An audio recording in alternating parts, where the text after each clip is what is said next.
tired. As the last presentation of the evening, I start with abstract concepts because that will keep you awake.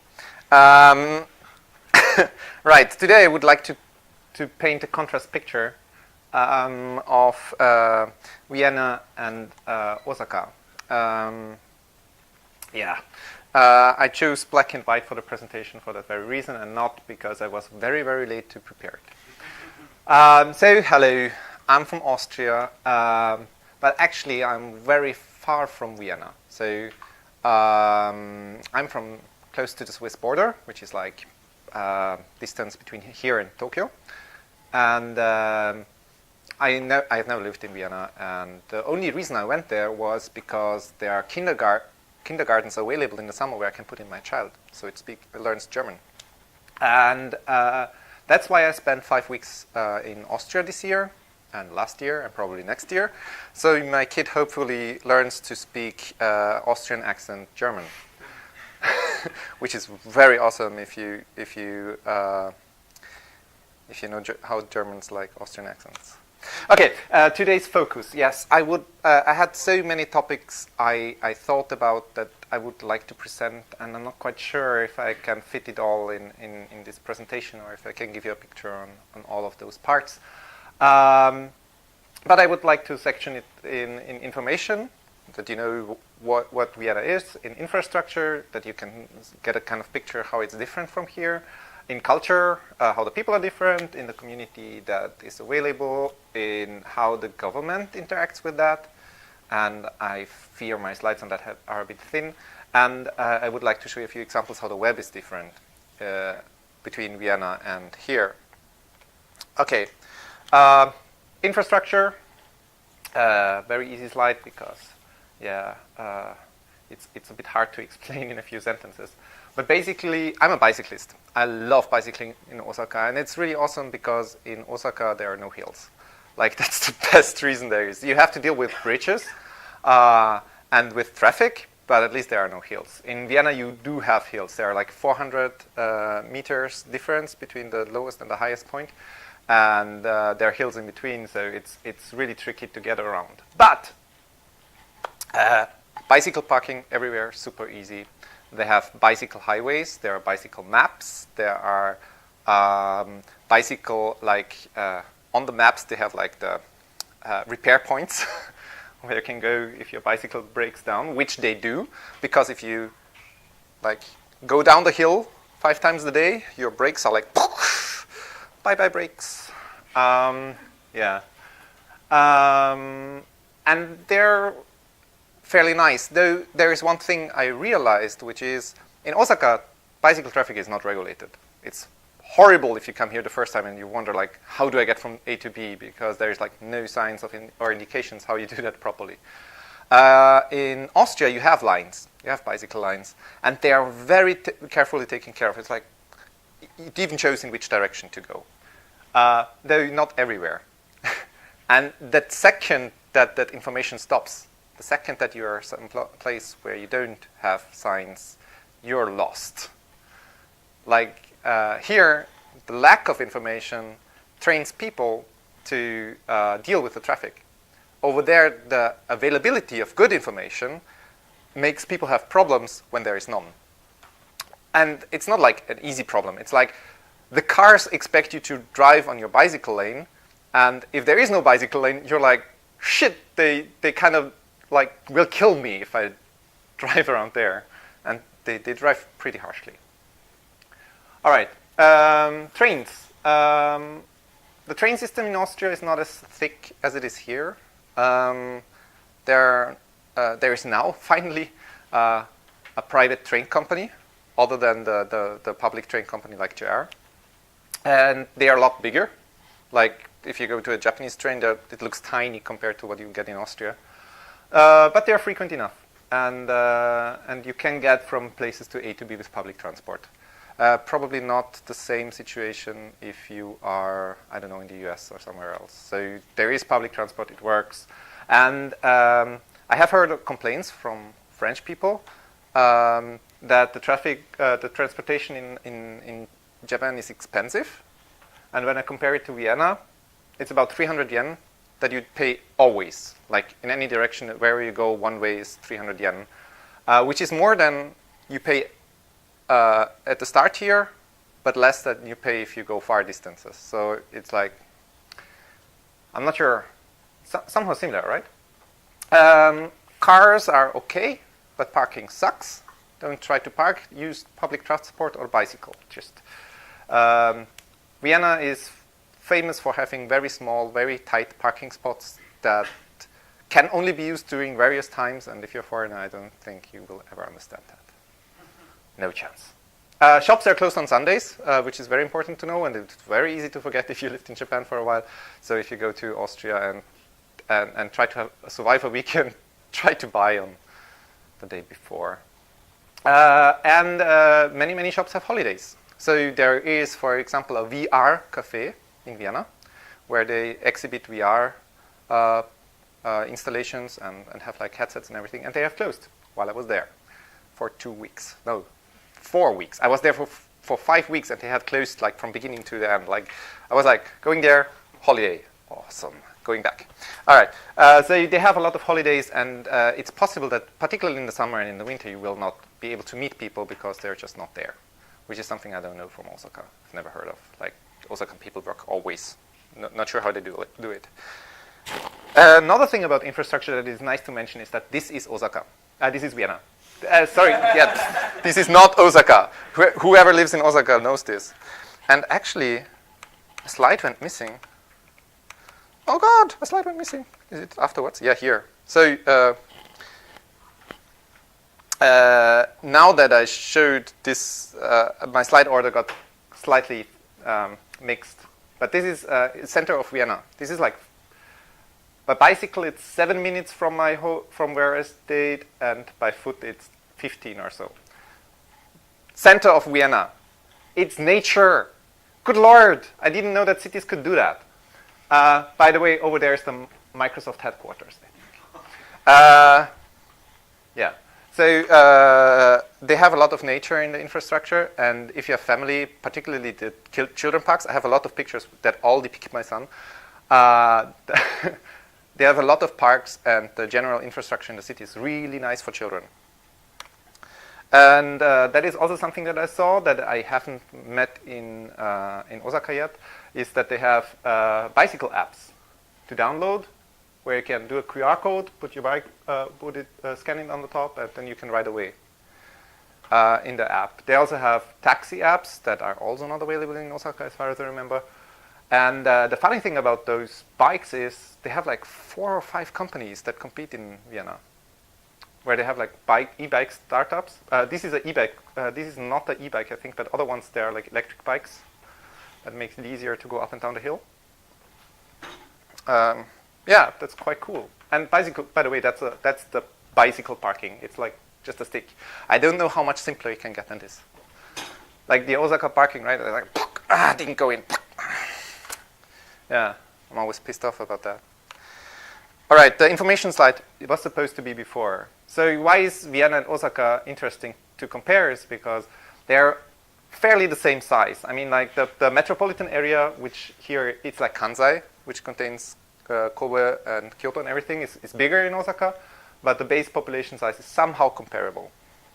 Though the size, as you can see, is almost half of Osaka. So if you think about why things are different here, I think it's important to understand that we are like more than 2 times as tight that we're sitting upon each other. In Austria, it has no coast, like 0 kilometers in Vienna.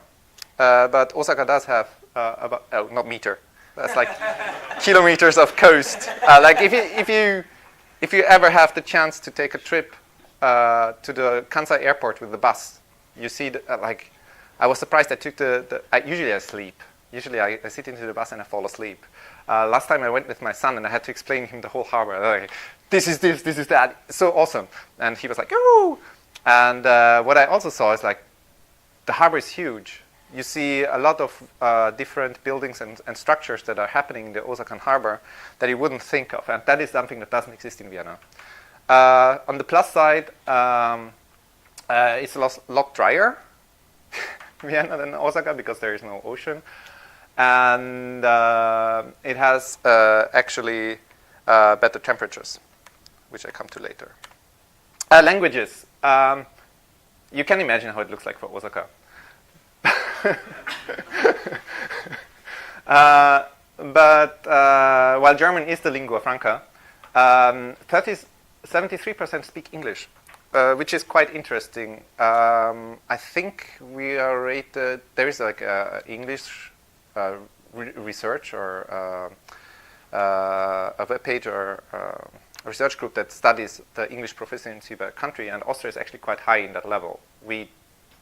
It's not just me or that's interested in English. The average Austrian person seems to be very good at English. We have a surprising amount of French population. I have no idea why. Italian, because in the south of Austria we are Italian, and we have quite a few Turkish and Serbian languages available. 2%. This is over the whole country. I haven't found correct statistics for Vienna in particular, but I assume in Vienna and those numbers will all be higher.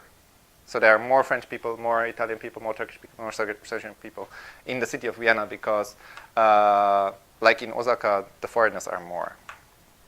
Compared to Japanese, compared to Osaka, yeah, we have 2% Chinese. It's like, whew. English, if you consider the English level of the average Japanese person, probably like 4%. Nah, that would be too harsh. But yeah, we all know the situation of English in Japan. So it's not just that. I don't have numbers for this, but when I walked through Vienna, a few trends were remarkably well felt. First, the Middle East community was really big. Like the whole area where I lived in was basically called Little Turkey because there were so many Middle East people there, and there was like Middle East shops, Middle East bakeries, everything. Then that didn't include Syria, and Syrian refugees are like 100,000 just came to Vienna. You remember, 1.8 million, 100,000 is a lot. There are Russians, there's Russian churches. There's a lot of immigrants from the north as well. And actually, the Germans are our biggest immigration group these days. So if you're living in Austria, you get to talk with a lot of Germans. And you can ask them, hey, why is your German so good? Yeah, so those immigrants exist as well. But if you go through the city, you just feel a general international flair. Like you see black people, you see Chinese people speaking in Viennese to each other. And I don't know, I have not seen that in Osaka recently. Location-wise, it's quite interesting to note that while it is quite far apart on the this, it's not far apart on this, like latitude, longitude, which is this is latitude, like a ladder. And this is long. Right? Yeah. Yeah. So we're fairly similar latitude. So the weather is sort of comparable, but and the same winter, same thing that the location, the longitude isn't. One thing that I have forgot to mention on this slide is that we actually have summer and winter time. Yes. It's much colder in Vienna. Not so much. Winter you get to minus 10 easily. Yes, but that's like 10 degrees. In Russia, you get to minus 40 easily. So. But it does. Still, again, that's like 10 degrees. And in the that's huge difference in how you feel temperature though. here, that's summer temperature.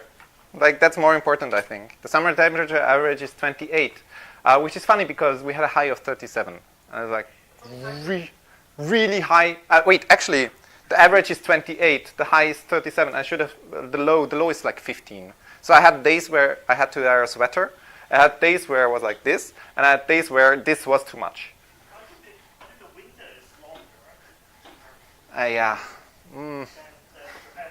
The Japanese winters feel so long.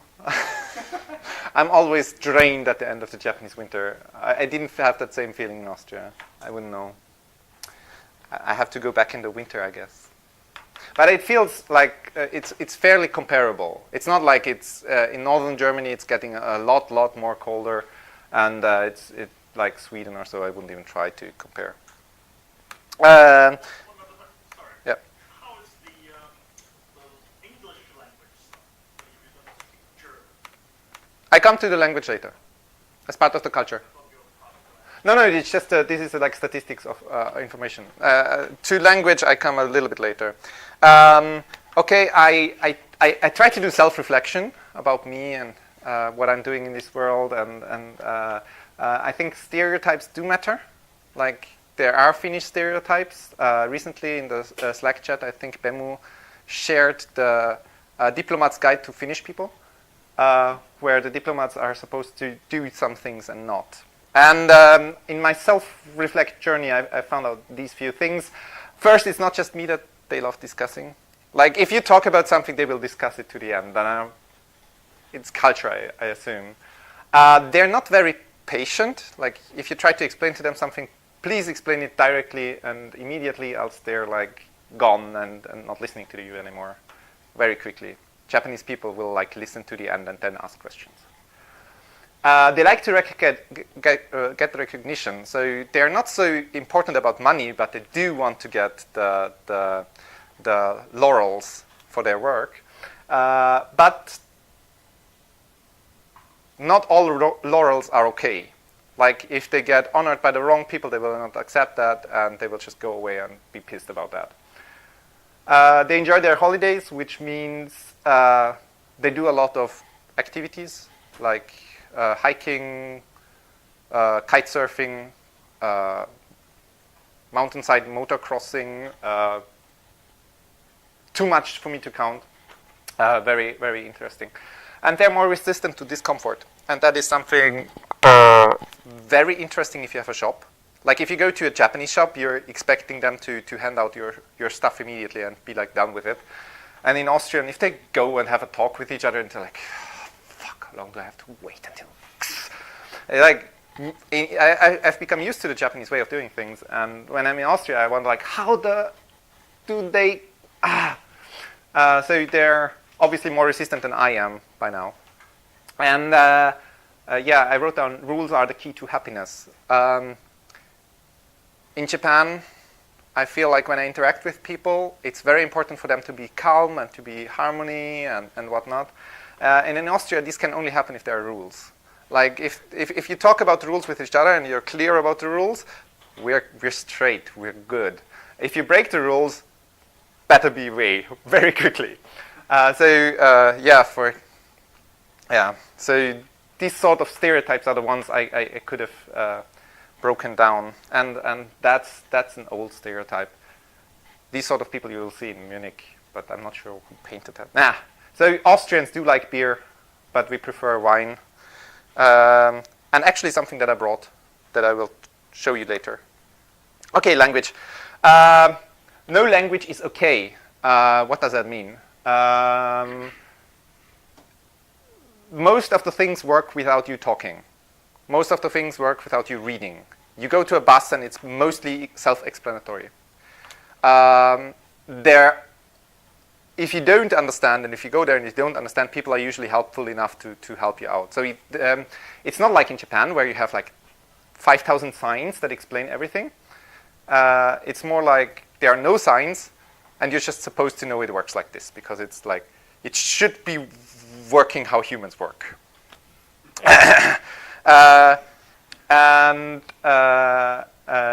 While you're not. So I wrote that you're not assumed that you understand what is going on, which means like the hints and signs point you to the direction, like the iconography and the labels. I would have loved to take more pictures of that. I really failed.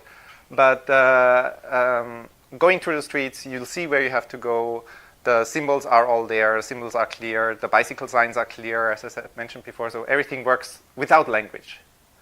And if you don't, people will take the time and tell you how to go about it because they like rules.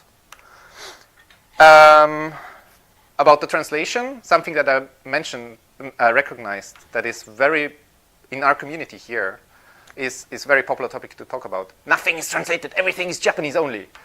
Actually, I found less printed translation of things in Austria. Like forms are usually available in English, in German, sorry, the native language. If you go to the bus signs will be only written in German. The bus explanation, like the rules, what you have to do in a bus, are written in German. The prices or the description of the foods are written in German. So most of the things are German only. A lot less than in Osaka, actually. I think this has some practical reasons. Nobody can read kanji, but an English people can kind of read German. So that might be a good reason for that. Though in websites, English is better. So there are a lot of websites offer English translation of their content, and a lot of websites have the user navigation and everything available in English. Though that's a little bit like the bicycle signs. Once you're accustomed to it working, you're really screwed if it doesn't. Like if one page decides, no, we don't need English, then you're like, ah. And yeah, as I mentioned before, there are not so many signs, but they try to make everything beauty everywhere. So considered to be blown away. I have like a ton of images of architecture of Vienna, and I wanted to make a section about architecture, but it would have taken way too much time. And something that you might enjoy, there are actually places in Vienna now, because I mentioned 73% English knowledge, in Vienna where they just will talk to you in English by default. Which is like surprising because the lingua franca is German, right? But if you go into a cafe and you somehow look not enough German, they will just treat you as with English first. And that's just regular cafes, like not even a particular place outside. Particularly the startup places are just English by default. They don't even assume you can speak German. Yeah, which is interesting, right? Language problem. My biggest problem with language was coffee. This is like a huge language problem. First, cafe latte. No, it's like this has been added for foreigners to the menu. It sucks. It's like the worst drink I've ever had. Do not try cafe latte ever. It's like worst coffee you can get. Seriously, don't try it. Not good. It's the first time I've ever returned a drink. Like, wow, what's that bad? If you want to get coffee in German, a kleiner Schwarzer, which means small black one. Like if you want a tiny black one, you get an espresso. There's also a big black one, which is a double espresso. And a small brown one is an espresso with cream. A big brown one, a großer brauner, is a double espresso with cream. Latte macchiato is actually what we get here as a caffè latte, which is sort of drinkable. And everything is with sugar extra. So you're not supposed to expect sugar in there, which is good, right? And something I learned in Vienna, you should always consume either a großer brauner or a großer schwarzer with pastry, because the pastries are awesome, like really good. Like you wouldn't have dreamed of eating. It's like, I don't know, what is Japanese awesome about? Sushi? No. Natto, yeah, right. Like if you really love natto and you come to Japan and you're like, yeah, that's the best taste. Pastry in Vienna, really good. Another culture thing. I've taken a few pictures. Actually, I have more in my drive, but I couldn't find them in time. These are bathroom pictures. Like this one is a bit blurry, but who can tell me what is missing here? These are like painted by the customers. What is missing? No. These are the bathroom. It's the walls in the bathrooms. What is missing? Every American should say hands up, big dick pics. Like there's no dick painted on the walls in any establishment that I've went. Austrians seem to value, compared to other countries, their culture. Like there is posters of anarchy. There is posters of this is fair trade. In a bar, a fair trade picture. There is anti-capitalist statements. Yeah, feminists, exactly. So there's political statements, there's cultural statements, there is no dick talk. We don't know what that is. That's a foreign concept that we don't understand. Another concept that I think is different in Austria than in Japan is that you can sell this. This is at a regular supermarket, and it has here the brand. It says Lebensmittel sind kostbar. Food is valuable, and that's like food from the day before that is sold like this, and Austrians will buy that, and because they accept that stance to food, that food is valuable, that you should maintain resources and stuff like that, and they will sell on that. I have never seen that in Japan. Like they give you plastic bags extra and stuff like that. While in Austria they think about the economy quite a bit. I'm not sure why I showed this with a plastic bag wrapped cake, but yeah. All right, community. Tech community. We have here a tech meetup, so I thought I'd pick out a few tech community things. Austria has like I've mentioned before, right? Austria is like not a bit bigger than half the size of Osaka. 1.8 versus 2.7, bigger than half of Osaka. The microservices meetup has 460 people. Comparison, the biggest meetup in Osaka Tech Meetup has 834. Data science, 833. Computer vision, 816. The Vienna just is so big that I didn't write it down. They have a very huge Drupal conference I can go to, tons of people. React conference, Node.js, Vienna. These are just a few that I picked out. So there are just generally more people interested in a broader topic, and most of those presentations are held in English. They are not held in German. Even though Germans attend, they will hold them in English. And actually, one that I've missed to show up here, and if you go to Vienna, or if you happen to come to Vienna, is the UX meetup. They have a UX meetup that they have like 2 or 3 times a month, and that is very well visited, almost like here. Which is cool. Like, it's really, really awesome. Even though it's like half the size of here. Same goes for cryptocurrency. I have not been able to attend an event by them. But they're like very big meetups. I know like last month, if I remember properly, there was the Bitcoin Cash split off, and everybody was like really, really worried. I think they said like to the event, 200 people showed up, something like that. So it's big. Yeah, which brings me to co-working spaces, because most of the tech events happen at Sector 5, which is a co-working space in Vienna that has like space for 100, 150 people. So 200 will like explode. And Coco Quadrat. If you have community, you know, you have the events on the one side and the co-working or the spaces on the other side. And I have not been to many co-working spaces, and there is a reason for that. If you go to Coco Quadrat and you go in there, it feels like a cafe. And I realized that is because all the co-working happens at cafes. Like if you want to go to work somewhere in Vienna, you just sit into a cafe and enjoy your day. Because unlike Japan, it's the noisy atmosphere will not change. People will actually meet. It's not so expensive, and it's actually nice to be there. So those co-working spaces have prices that are like, you sit into the co-working space and you think like, yeah, I'm paying for my time, and it feels exactly the same like the cafe. Right beside the door, right next door. And I don't get a pastry. And there is other co-working, like if you want to get an office, you can get offices, but those are usually really shared offices, where you have like, Austrians are not comfortable on this table, working, you know, like this. They need like a 2 by 1 meter table where they can spread and be chaotic. And those are sold for like 3 saman, so quite expensive. But I haven't had the chance to review them. So this is all I can give you information about. Shame to the sinner. I have not known what makerspaces are before I went to Vienna.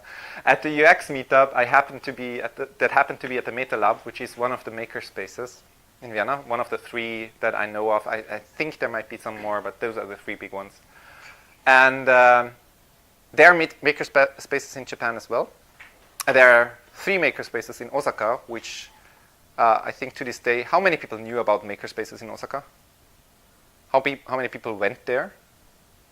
Yeah, so, and this is a hacker group. Shame to the sinner.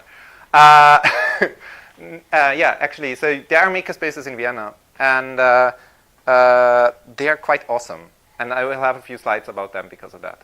So first of them is the Meta Lab, and I love the Meta Lab because it's artsy creative. There are a lot of socialists, and it's very opinionated. Just right into my corner, like you cannot get any better. This is the entrance door, where it says like local off. And super geeky, you can press this button, which is like an old remote switch. This is all self-made in the makerspace.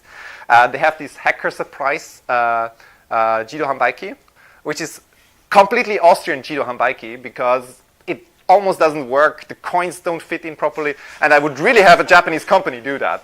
But it says here plus Leiwand minus Orsch, which means like plus awesome minus shitty. But what you can get here is Arduino boards. So you can get, this is a Judo Hanbaiki for hardware stuff. You can get lids and some chocolate if you need to. But I wouldn't recommend chocolate because chocolate melts in Austria and it just falls down and you have like melt. Yeah. Orsch. I also found in the makerspace they have this pachinko.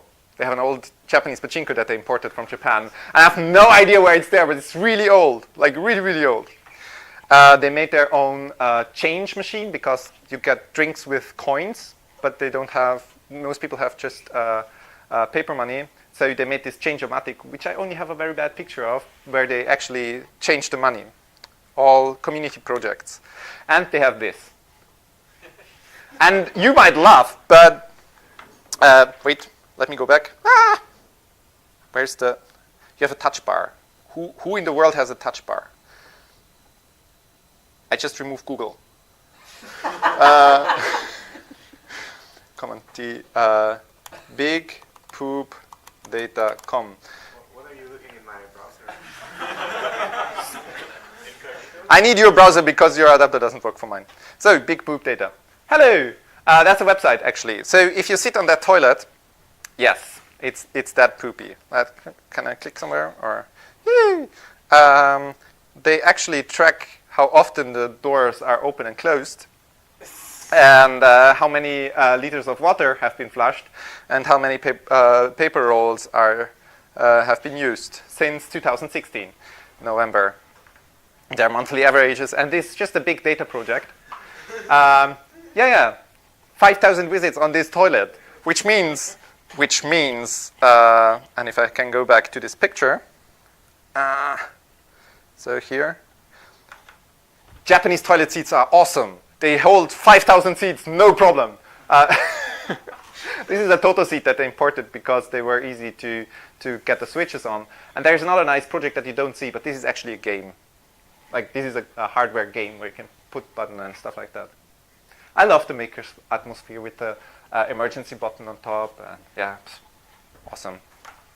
They also have this telephone box in the makerspace. When you look inside, I think they have like hacked a network system in here. I'm not quite sure what it does. But as you see, everything artsy, right? Indicator light. There's no dick painted on this. Very important cultural difference. All right, I'm so happy about this space. Like, this is the sort of space that I would like to see in Osaka. And that's because my mentality is a bit weird. But I'm not sure this is ever going to happen. Okay, anyway. You have to make it yourself. Yeah. I have to find Osakan anarchists and deal with them. Sounds great. No, so the other makerspace that I have had time to visit was Maker Austria. And while MetaLab is really full of character and full of hackers, and actually what was really nice, I went there at night, right? So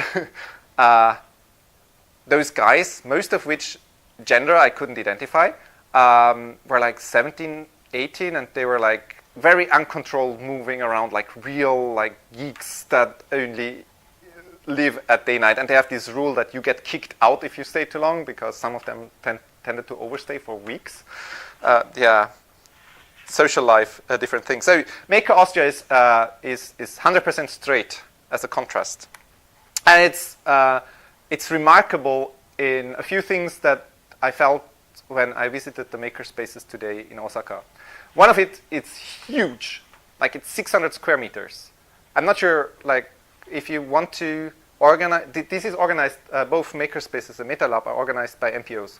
So the MPO has to have enough members to be able to afford 600 square meter space in the middle of the city. And that's in Austria, and I should have mentioned that maybe before in infrastructure, the only shop area is the first floor. There's almost no shop or no economic relevance happening on the second floor, and they have actually the first floor, 600 square meters, hardcore. They have, I think, 6 3D printers, and if you go to their Facebook page, you find extraordinary examples of things that they do with that.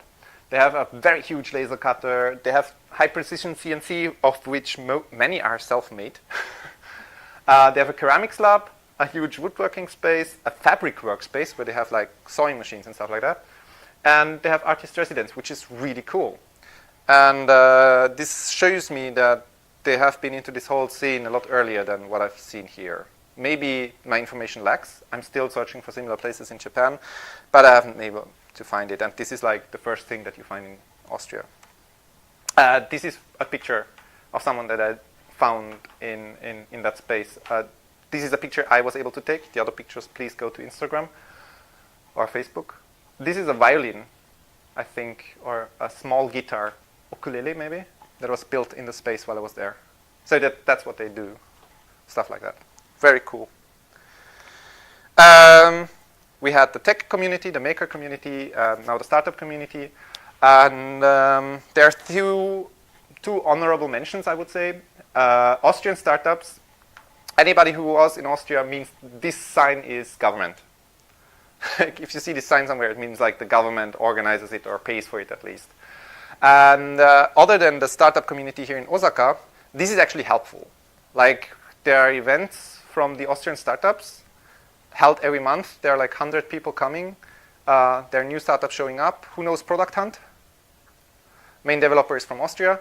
There are a few other startups that you know that are from Austria, which is really tiny country. I think the main developers of Last.fm were from Austria. Quite a few stuff happened there actually. And the Austrian startups help. And part of it is, even though it's an NPO as far as I remember, the main governance is held by foreigners. Like they just presented a new member which is from the US that just is part of the director group now, which is very different from what I experienced here. That they actually take foreigners and put them into leading positions rather than keep them under the seats. And if you happen to come to Vienna, try to visit vAccelerate. It's a new program, and I've looked through the companies that they have, and they're like 60 companies, and I would love to show you all the websites for it. It's like 60 companies, 60 startups that they're pushing really hard from all over Europe. Like crazy. Please look into it. Not enough time to go into details. This, by the way, was the Austrian Stammtisch. It's called Stammtisch. Proper German word. And it had a good moderator and like things that you would expect, a good English-speaking moderator, and things that you would expect from an international audience and community. Yeah, it was nice. Okay. You have 5 minutes. I don't have too many slides anymore, so I'm almost through. I would like to show a few web examples and I'll talk a little bit about government. The government in Osaka is different from the one in Austria, which we saw with the Austrian startups, and we looked at the interaction that happens with things. But there are some technical things also that are interesting. First, I can sign everything with my phone. When I register my phone with the Austrian government, it works as my legal sign. I can make legal signage with my phone after that. Which means if I go to a government office and I have to sign something legally, I can use my phone for that. Like, awesome, right? Almost everything is possible to do online. All my finance stuff, everything is online already. Yes? So how do they know you're using your phone and somebody else? They don't. You don't give it away. But phone gets stolen. You can call there and disable it. It's like a Hanko. Same security call to a Hanko. Yes, but I can do it with my phone. I don't need my Hanko with me. How cool is that? New regulation since beginning of this year, every receipt has to have a QR code, which means if you get a receipt in a cafe, it will have a QR code. If you get a receipt in a supermarket, you'll have a barcode. If you buy a car somewhere, you'll have a barcode. That is to track your taxes more efficiently, more quicker, less effort, and more accurate. When the company creates the QR code, and when the machines print the QR code, they have to be registered somewhere, right? Because it's an ID. And as such, the receipts cannot be faked. They can be tracked. They know how many are created, stuff like that. Very interesting. Yeah, as I mentioned before, the government actually feels like helping the startup community. You can look up things online. So all the legal implications are all available at help.gov.at. So where you can get all the documents, everything in a fairly well-written manner, and I think available in English as well to read, which is very different from here. But their servers are not necessarily fast. Same policy like in Japan. The servers will be hosted in Austria. So if I try to access something from here, it's yeah. So I get all this effort, all this nice stuff only if I'm in Austria.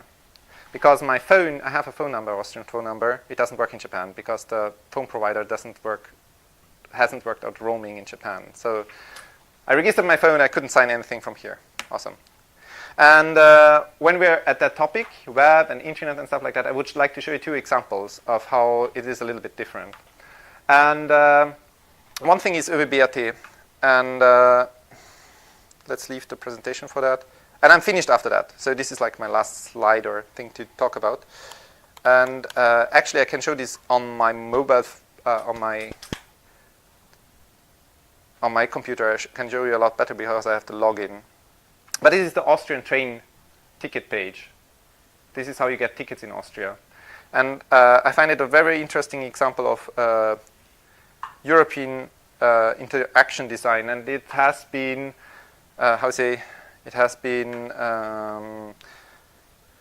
covered with awards as far as I heard from their make. First, if you look at it on your mobile phone, it will look same look and feel. If you look at it, they have an app too, which I'm happy to show around that they have as well. They use color coding. So that is something that I can't show here. And this page will be slow because it's in Austria. So they use color coding. So if I'm logged in, and if you, can I log in here? No, I need to be here. Ah!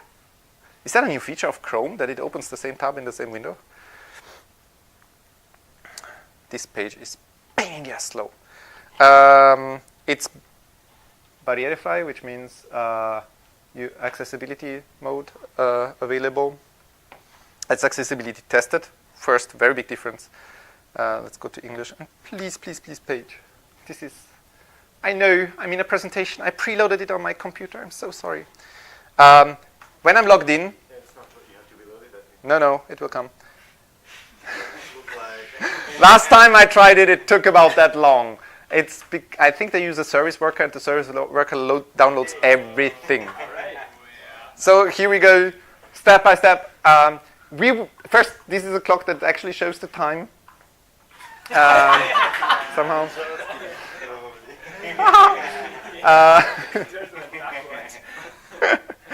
Yeah, it's an awesome page. So it's really, really slow from abroad. But what they do is they have like color coding. So when you're logged in and you have tickets and you have past tickets that you've had, I was able to add my wife and my son as passengers. And it will show at the ticket each person with a different color. So I remember the right persons have the tickets. When I log in, they use colors quite extensively. I will not enter my password in your computer, I guess. And I will not try to open it again in the private mode. Other interesting thing that I've mentioned before on the how's it called, on the Slack channel, it has HTTPS. Like it's not. Why is there French keyboard? Right. It's not a French keyboard. It's not English. Not Japanese keyboard. Not Japanese keyboard, right? It's actually HTTPS, which is not the case for French, I think.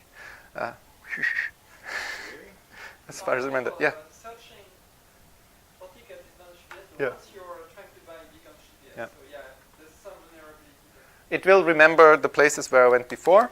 So if I'm logged in, it will show me the tickets that are at the same directions I went before. So if I have to get the ticket quickly, I can get it. I said before that I have an app. In the app, they can keep your user. So you can show your ticket. It has a QR code that the check person. It's not like here where you have to go to gates. It's just you go into the train and the ticket check person will go through. And if you don't have a ticket, he will ask you to pay in the train. So you can just show your app, show the QR code, done. Like there's the last time I think I bought something like 5 seconds before. Huh? Is it comfortable? I don't think you can print them out yourself. But they're sent to you, right? You cannot just use it on the No, or machine. you have to get them at the station. I'm pretty sure it's more tricky than that. Oh, right. I want to show you another thing about the web later. Okay, Yeah. last thing. Last thing. The other thing that I wanted to show, so there's Coco Quadrat, right? The startup, not the co-working space, Quadrat 80. I think that's it, I hope. No, cocoquadrat.com. Maybe. Yeah.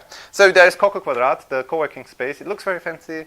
I put a picture on the Slack channel and someone said, this looks like a rendering. Actually, it does feel a little bit like that. It feels very clean as a space. And it has this app concept where you wouldn't pay at the counter or anything like that. So you pay with your app.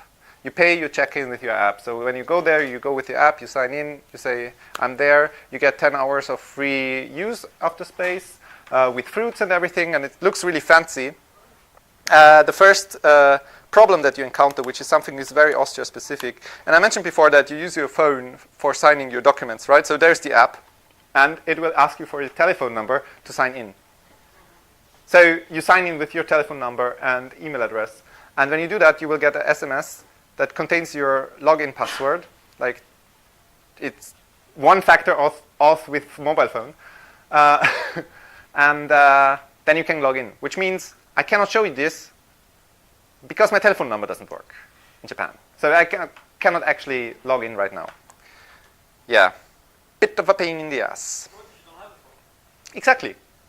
Like you're pointing out exactly what I mean. Yeah. Yeah, there's no way to get in.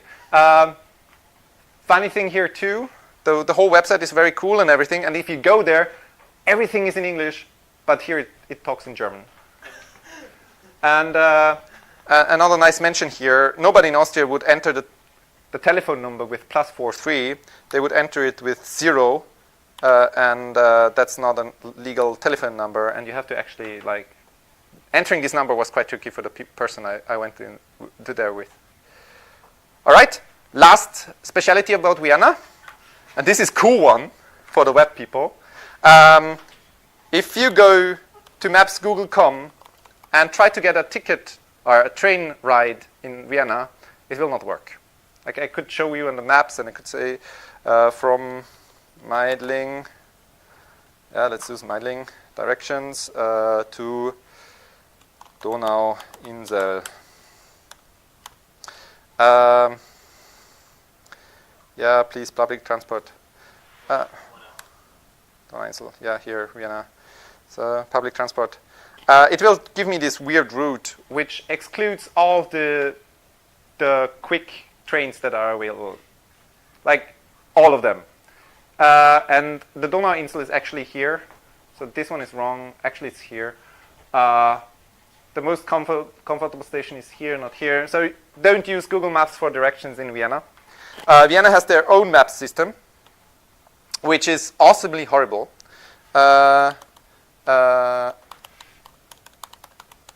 So if I try the same thing here, which again is Austrian server, so don't try this abroad. From here you have to enter the address correctly and you have to pick it out. It's not like Google. To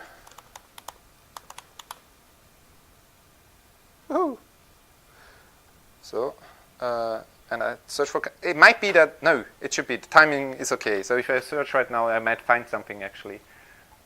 Come on. Ah, right, the button is not well done. Can you please? Oh, thank you. Actually, the first time I really think I didn't click. You have to click the center area of the button, not the outside area. So while ÖBB is a nice example of how things could go, this is a horrible example. There is a map loading beside it, actually. So something is happening here. I try again. Yeah, from Meidling to Donau in the. I'm not sure if there's outcome here. If you go to Vienna, use Wiener Linien if you want to get somewhere. Okay. Do not try to use Google Maps. It will not give you any close direction except if you have bicycle. The bicycle maps sort of work. Sort of. Bit tricky. So where is that? Vienna, I asked some tech guys there. Vienna, the government, has decided to not implement the general acceptable standard for map exchange. Yeah, and Google says, no, we will not implement yours. So they're like, yeah, so you don't.